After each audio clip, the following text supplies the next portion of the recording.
I think we have a good show for you today. We also have John McClain guest hosting with us today. Say hi, John. Hey. This show, we're bringing you some insight to real estate with Don Geisler, and we'll also be discussing the workforce issues in Tucson with Ramon. And I'd like to introduce my beautiful wife, Sandra. How are you today? I'm doing fantastic, sitting here in a studio full of all you handsome men. I'm having a great day. Yeah, absolutely. And in the background, taking a video, if you don't know, we have a great guy named Sean Campbell. He's out there somewhere. Yeah, he's a rock star. Yeah. All right. You ready to get started, babe? Yep, let's do it. Our first guest has been in the real estate business for over 20 years. He's a designated broker and CEO of Indy Realty. We'd like to welcome Don Geisler. Hey, Don. Hey, Raymond. How are you? Is good. Sandra, Be here. got something you want to talk to Don about? You know, Don, we're excited to have you here today. And obviously, we work with Indy Realty. I think I can legitimately say we were the first agents to sign on board when we found out you were opening a brokerage. Big deal. And we have been so excited about the change. Our lives have been fantastic. Our work life has been wonderful. And so happy to have you here. Happy to have you as a sponsor of the show as well. So tell us a little bit about what got you headed down this path. Thank you. Well, I mean, first off, thank you both for being part of Indy Realty. I mean, couldn't ask for better charter agent, charter team, charter members. So we're super happy. You know, I have a lot of experience in real estate in the Southern Arizona market. And, you know, I think that our market, our industry calls for choice, competition, options. That's what the free market is all about. And so I had been envisioning, and I envision an organization that fully embraced the idea that doing things the way they've always been done just because that's the way they've always been done would only go so far in our world. Our world is massively evolving. It's massively changing all the time. So, you know, right now in our market, I believe that consumers and real estate professionals are changing. Consumers have tons of data at their fingertips. There are always new players in the market. There's always new innovation in the real estate industry. And there are always challenges to the status quo. Okay, the real estate market is a gigantic pie, and there are a lot of people that are interested in it, a lot of organizations that are interested in it. So the mission that we set out to accomplish is to provide clients and our agents with the most current platforms, marketing, communication, technology available, and make sure that they have everything that they need that's available out there right now. But also, we think it's really important to listen to what the needs of the client are, and to attempt to tailor the experience that they're having to what they need. And to listen also to the needs of our real estate professionals and tailor their experience, you know, to what they need so that they can be successful and best support our clients. So we need to be aware, always constantly be aware of national, local, macro, micro changes in the industry and be able to adjust. And we feel like we want to be nimble, and we feel like we embody that experience in many ways. We put together a platform it's really a lot of fun, and working at our Indy family has really been a lot of fun. We constantly already evolve our platforms and processes. We offer agents an innovative, lucrative compensation plan that allows them flexibility they need to successfully deliver the client experience that we're looking to deliver. And I love that stuff. He's got so much more, but I'm going to mess with him a little bit and ask you. Okay, Indy, where'd it come from? So Indy, of course, INDIE, is short for independent. And there's a backstory. I'm in business with my brother, Richard. Yeah. And he's very into independent. He practices law. He's into independent law in San Diego, California. And we just really set out to embody the spirit of independence. So it's funny. We took a long time to land exactly on the name. We knew Indy. we knew that we always wanted to be indie, but is it going to be indie realty, indie real estate company? And I mean, there's just so many things that we stewed about. And then coming up with just a fantastic logo that we just really like. But the short answer to your question, Raymond, is that, indie is for independence, and that's our goal, to just embody that spirit of independence in what we do. And we love that you're a local company too. Right. I mean, that's one of the things that we loved about Indy, is that we're not working within the big corporation, and that we do have a lot of that flexibility. So how do you see that as benefiting the consumer? Well, I think there's a lot of ways, and I have experience with lots of different models, lots of different things. But like I said before, consumers are just different now, and so I think that we can never assume, again, going back to what I said at first, that consumers are comfortable with just the way things have always been done. So how do we benefit agents? How do we benefit consumers? There's a piece of it that's our agents are very, very fairly compensated, so they have flexibility out there to do things they want to do, to market in different ways when they want to market. And we're very big on, like I said, listen to the consumer and just say, if we're willing to do lots of things to make that consumer experience better. So one of the things that floats out there a lot is that the consumer experience when you are selling a house or buying a house can be a little painful. I mean, I've been doing it for 21 years. I love it. I think it's the greatest industry in the world. I'll never do anything else. But let's be honest, it can be very painful for consumers. And when you're selling a house, it's a matter of, we're going to put a lockbox on, and somebody's going to call you and give you 30 minutes notice, and you got to get the dogs and get the kids and get out and make sure it's clean. And then you get back and you get another call and you get another 30 minutes to pack them all up again. And they're just, sometimes it's not right for the consumer. So, we really live in a space where we feel like, as the market changes, as consumers feel like they have, or sellers feel like they have new options, a different way to go, we're going to listen and we're going to implement that type of stuff. Okay. I feel that way, and I think that's what we see as we be part of the business. And if you have any questions or you would like to keep in touch with Sandra and me, we can be reached at realestateshow.com. We're having a great conversation with Don. He has so much more to offer us as we return back. Yeah. We'll sit back and talk a little bit more about that. One thing about Don, why don't you talk about the fact that when's your building going to be open? So we're opening just a beautiful location at the Sabino Canyon and Tanque Verde area. And we are looking to have our grand opening summer of this year. So, awesome. Nice. With a little luck, a little focus, a little everything. I saw the pictures. It looks great. The place is thank you very amazing. The much. size is amazing. The logo's amazing, like you said. So, yeah, I mean, I'm really proud of your effort. Being obviously friends of Ray and Sandra, them joining you guys and everything you guys have done so far, it's been nothing short of amazing. So, yeah, I look forward to hearing all that and more after the break. Raymond Smith and our guest host, John McLean. And we're here with Don Geisler today. So talking a little bit about real estate and what's going on in the market right now. I know last week we talked about kind of the difference between the stats that we see in the media and what we're hearing around the water cooler. So do you have any thoughts that you want to share with us, Don? Well, I have some thoughts on what's going on in the market right now, and I'll preface it by saying we do feel a change. We feel a change in what's going on out there when we list our properties for sale, the feedback that we get on the properties, the type of velocity that we're getting on showings, stuff like that.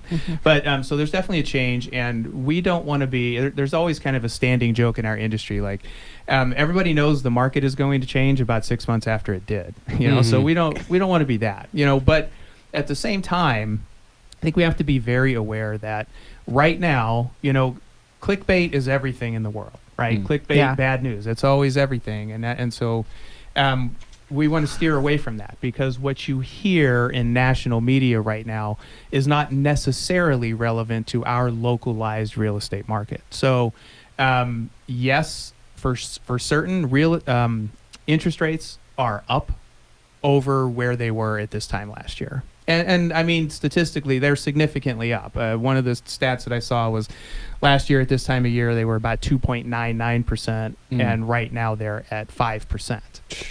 But I can't believe I'm saying something like this because it makes me feel like the get off my lawn person. But when I bought my first house, it was 8.25%, and that was great.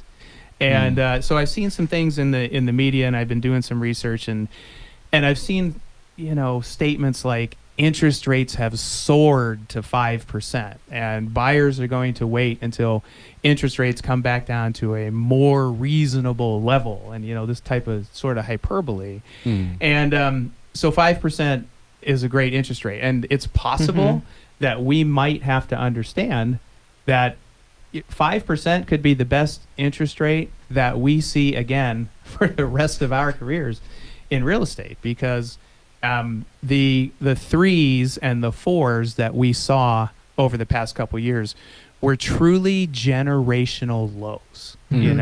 So now if somebody is out there and they have got a qualification for a certain amount of house at 3%, and interest rates are now at 5%, they are going to qualify for less. So as interest rates go up, the buyer pool does shrink, for a given price point of homes. Do you think that's putting more pressure on the entry level homes that we are now kind of pushing people down on their purchase power? Yes. Yeah. So, I mean, right now, purchasing power is most certainly less than it was a year ago. And so, entry-level homes. I've been doing this a very long time, and I almost don't know what to describe as an entry-level home anymore. With the average price point bumping 400,000. So, but yeah, it's difficult. It's a high price point.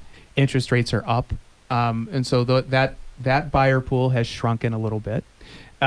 Seller and buyer pools have shrunk a little bit because, let's look at a move-up seller.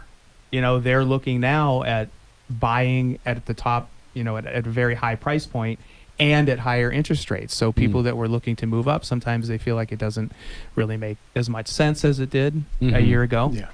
And there's been a lot of competition to buy houses. So, it has changed, and all indications are interest rates may stay static for a while, but going backwards for interest rates doesn't look very likely. So this is the world that we live in. So yeah, Don, and that's great. And we were talking about, you had some great stats on inventory. You wanted to talk about a little bit about inventory and how inventory is going to change. Is it going to change the way the sellers and buyer interact now?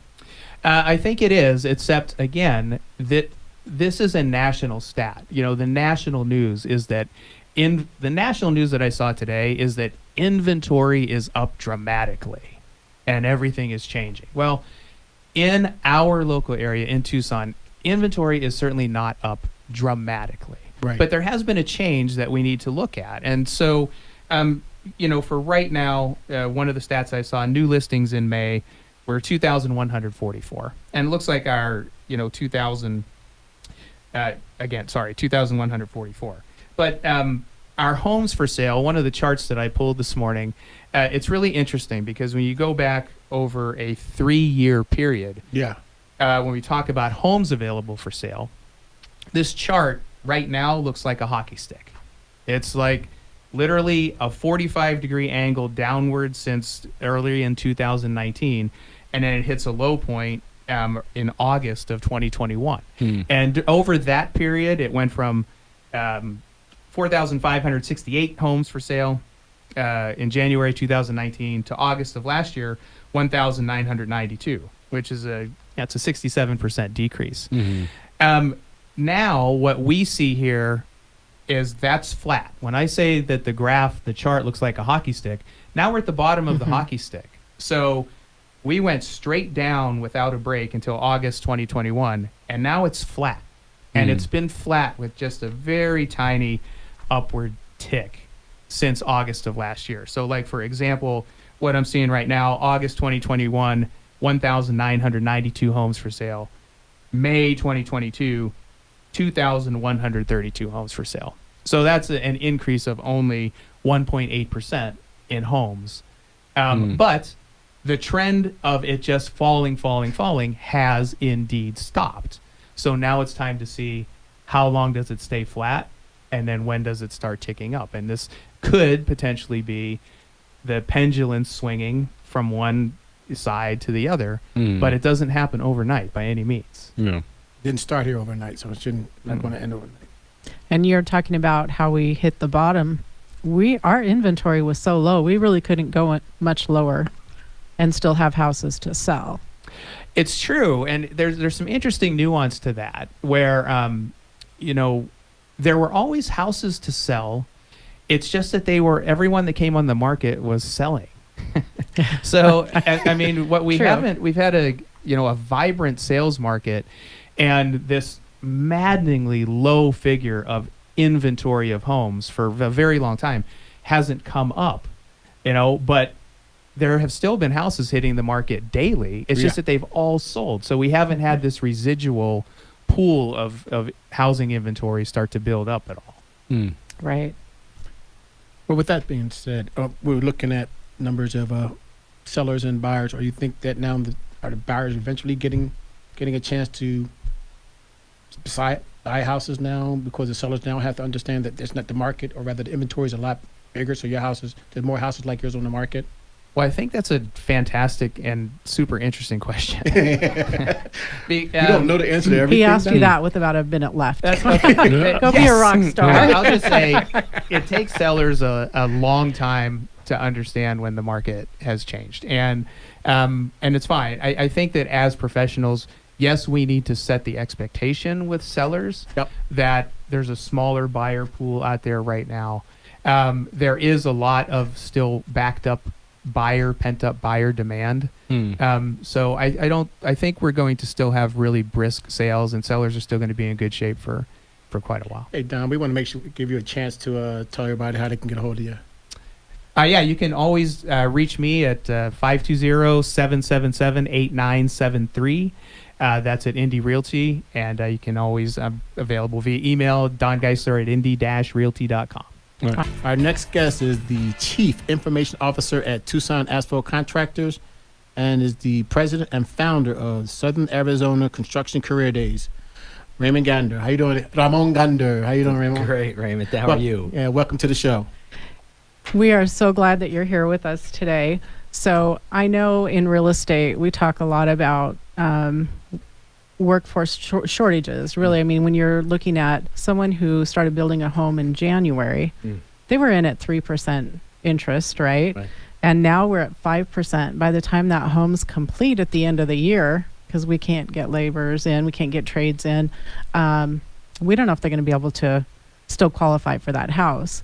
Now, I know it's not just the real estate industry, but we're seeing this all over. So I had the pleasure of meeting you through the Southern Arizona Construction Career Days, and we'd love to have you tell us a little bit about that. Well, great. Thanks for having us and myself. So Southern Arizona Construction Career Days was founded in 2014 on the premise of trying to introduce the construction industry to high school students at the time. We were going 9th through 12th graders. Later on, we introduced it to even the younger generation, went to 8th grade. And it is a hands-on event where we bring in vendors from all over the construction industry, from the heavy highway guys to the engineers to the home builders that you're talking about, to our utility folks, to educate these students hands-on. And so they get an opportunity to physically touch and actually operate certain pieces of equipment. But it's also a great avenue for the industry to get connected with the education community, because that's really the other part, is trying to get us connected to see how we can help our students. And so really that's the premise. We've done it since 2014, and we're really excited to do it again after being off for a couple of years. Yeah, no, I bet. How many schools do you find are participating in the program? How many students? What kind of a history do you have? So in 2014, we started with 641 kids. I think that covered about 26 or so schools. In the last year, in 2019, we had over 87 different schools, and we had over 3,600 students participate. That represented awesome. about schools all the way from Safford to Benson, Nogales, Sierra Vista, Rio Rico, and then through Tucson, and even up to as far as one school out of Phoenix, but most of it all through about Red Rock. Okay. Yeah. And how do the students find out about participating in the program? So really, that's the marketing side we have with the schools, and so we have a working committee. We have two folks that one's a retired teacher in the high school who's now at Pima Community College, but and then we have another gentleman. They reach out to the schools. Literally by walking to the school or calling up. We have flyers, we have marketing material that we pass on to the schools. We also have an email database that we use that tends to change all the time because teachers leave and come and go. Yep. So we reach out to the schools through the email system as well. And what does it cost the student to participate? So the only cost that a school has to participate is to find a bus driver and to drive them from school to our site, and that is it. Everything else is paid for. They get fitted for hard hats, glasses, safety shirt, and then our vendors give out all their goodies for their marketing purposes. We provide them lunch. So it's a big commitment on our part and the community's part, but we're really happy to say that it's really free. That's awesome. I bring up, Ramon, one thing you said is that there are other places in the country that's doing this, but they don't do it to the extent that you do it, where the kids can do this for free. I think that's one thing that makes you proud. I want to make sure everybody hears. Yeah, I appreciate you bringing that up. Since I started this, I wanted to make sure it was 100% free. We even will have a budget for schools coming out of Safford or other areas that may not have the budget to drive that far, and we might have that issue the way gas prices are going right now.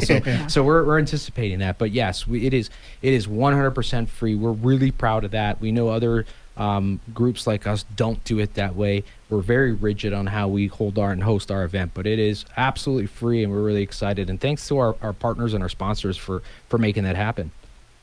Yeah, absolutely. What kind of it's a 1 day, 2 day?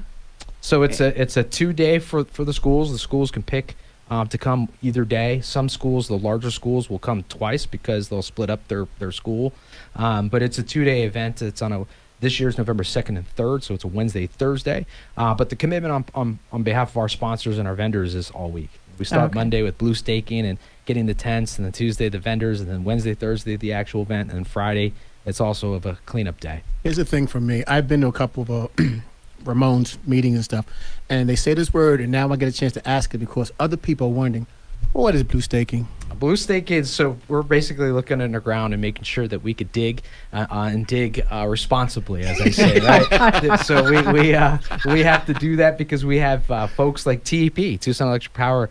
They actually bring a pole so they can have their linemen go up and down the pole and show the kids how that exercise. So they gotta dig and trench inside the ground there at Pima County. So we gotta go blue stake it, make sure everything's good to go. And the fact is that from 2019 to now, you moved your facility. I mean, you moved the event. And why did you move the event? So we were hosting it at the Tucson Rodeo Grounds from 14 to 19.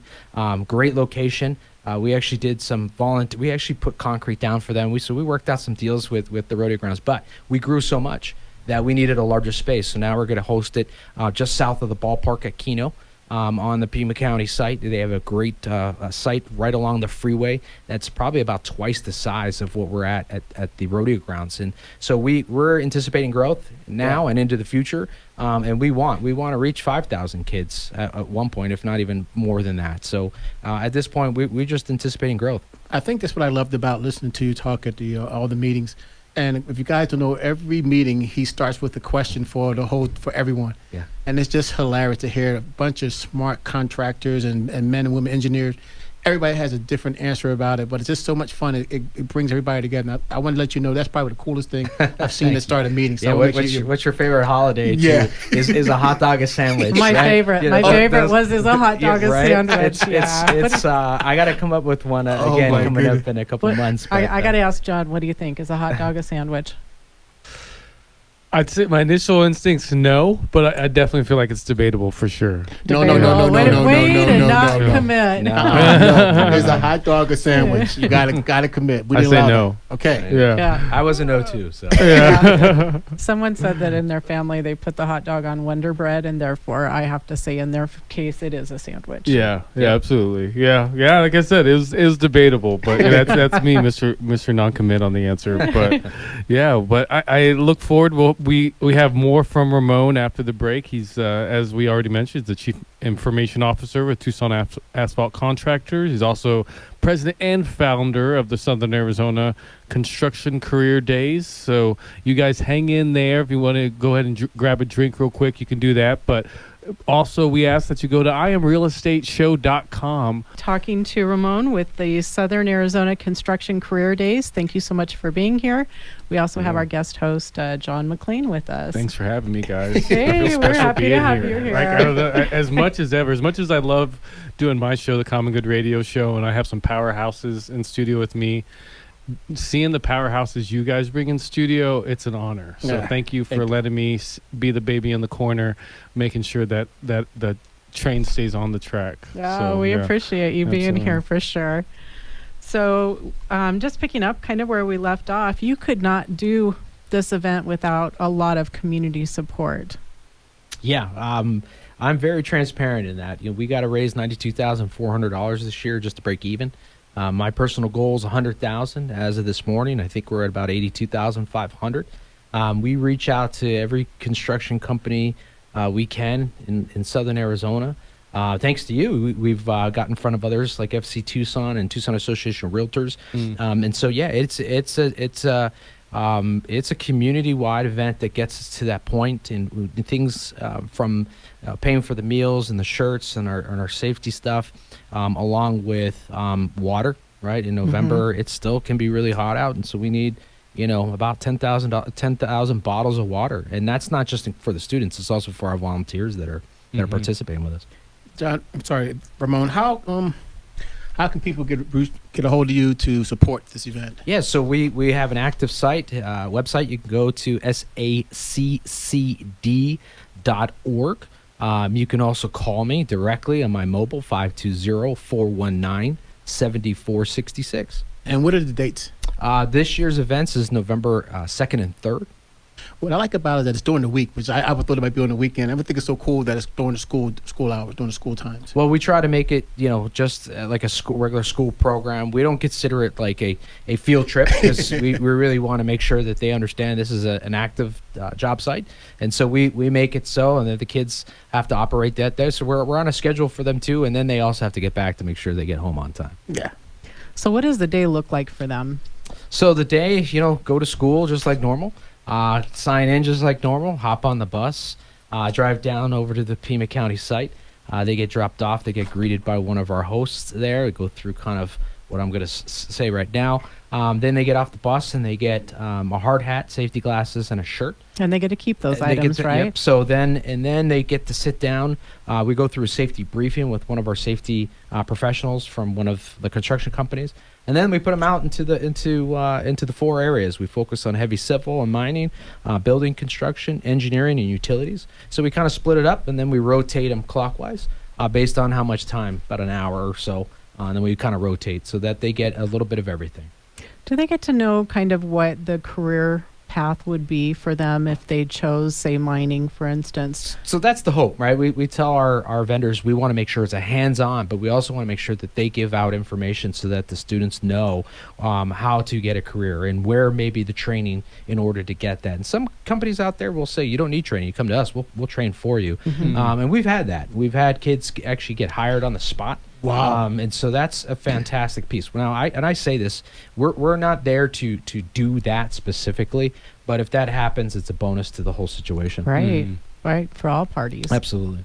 And you have different type of partnerships. You want to talk about the different levels people can do to be a part of your... Yeah, so we have sponsorships all the way from $1,000 to $3,500. And then any donations and volunteers, we have booths. If you want a booth space, you could just do that for, if you're a nonprofit or a government, it's $150. If you're a general business, it's $300. If you're a school and want to get information out to, it's free to get a space there. It's about a 20 by 20 space that we give to them. And so we look at it this way, right? If you pay $3,500 and you got 3,500 kids that you're potentially trying to hire, it's $1 per kid. Yeah. And I can tell you my budget at Tucson Asphalt, I've already blown that this year. So and I still got 6 more months to go. Please let everybody know that you're a nonprofit and you're 501. Yeah, we're a 501c3 nonprofit, so portions of your sponsorship can be written off. And we always suggest just talking with your finance people in order to do that. But it is we are registered that way, and we have an active board of directors that meet regularly to make sure that we're doing our not just this event and other things in the community that we can participate with. What I saw that you'd have a lot of people in the meetings and stuff. Do you need more careers that you would like to have come to the meeting so they can understand what's going on and maybe have those there at the event? So I can't specifically think of one right now, but I say anything construction related, right? So the meeting we had with FC Tucson the other day, what I explained to them is, you don't directly have positions in the construction industry, but where your soccer fields are, right? Your landscapers and things of that nature, they do. And so we say anybody that has that kind of connection, that we feel that we can be a partner with you in order to work on their workforce development and educate kids on what it is that you have to potentially get them a job. I like the fact that you're working with the city too. You work with Pima County, work with TEP. If I'm not mistaken, you said that Pima County was really happy to help get the new facility, the new area. Yeah, we reached out to them, I think on a Friday, late afternoon. I sent them a long email and explaining the event, and by Monday afternoon we were basically signed on the dotted line to do it. So I know I have some hurdles I got to go through with them, but that's typical.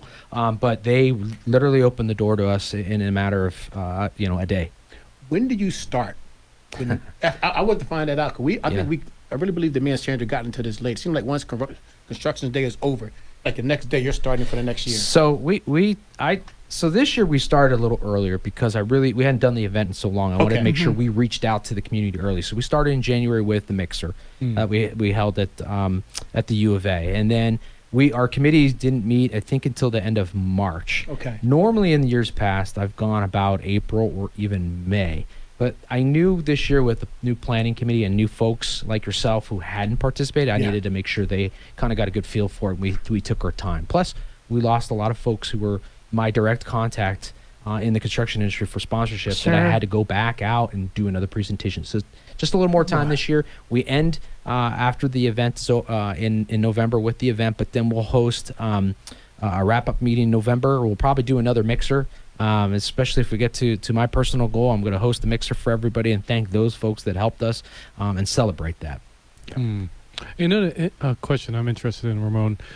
One, being a person that started a nonprofit, what originated, this nonprofit, and two, one or two beautiful success stories that you've had because of this work that you've been able to do. So it started with the same notion of where some people are talking now about where's our workforce coming from into the future as it relates to construction. We knew that was going to be an issue on the heavy civil side, which is where I was representing the heavy civil contractors. And so in 2013, we started that discussion. And in 2014, we started this.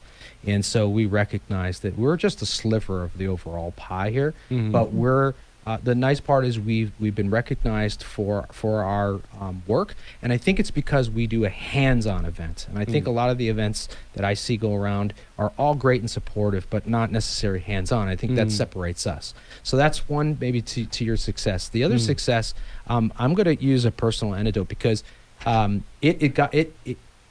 workforce development got me more excited about what I do for my profession. And so now when I started, Construction Career Days back in 2014, that was the only thing I was doing as it related to workforce. Now I'm on like 4 different boards that relate just to workforce. But it's a great piece because now people are asking me about Career Days and how we can help them, right? So now it's our turn to kind of give back when I was using them to help us before. Yeah, what I've seen also that the universities and the schools are really involved. You got JTED, you got Pima County, Pima College. You have the U of A. I mean, you have all the three of the major schools sitting there helping you to sit there and help find students, and if whatever they can do to help make sure that these kids who do not want to go to college and want to be a part of want to be a part of the construction world and be successful at it, they have the opportunity to do that, and they have avenues for them to do that. We certainly want to support them as they support us, and I can give you two stories. One, we're hearing more and more about lack of teachers from our industry to help and teach the students, so Yeah. we're trying to help them out.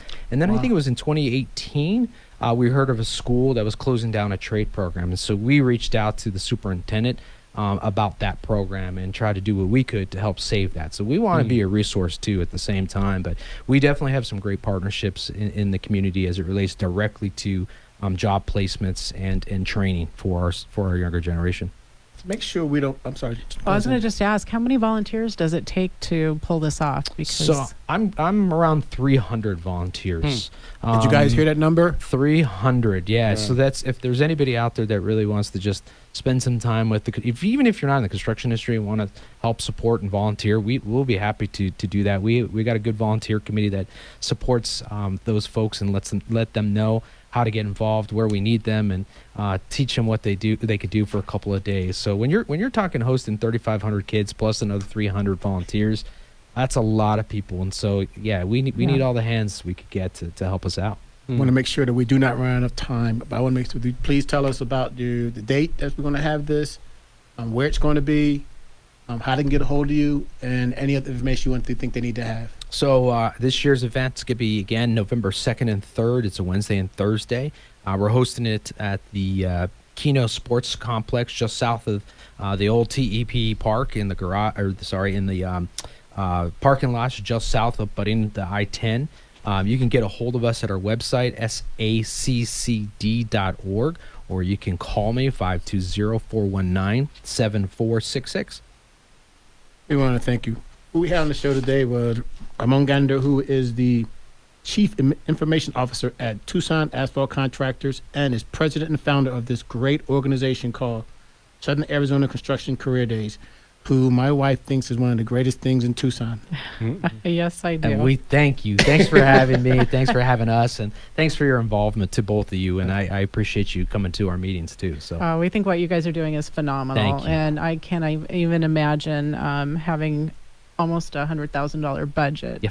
and doing this for 3,500 and probably more this year. I'm We hoping. want to let Kids, and giving them this opportunity. So we want to thank let you you know so that you're much. the best.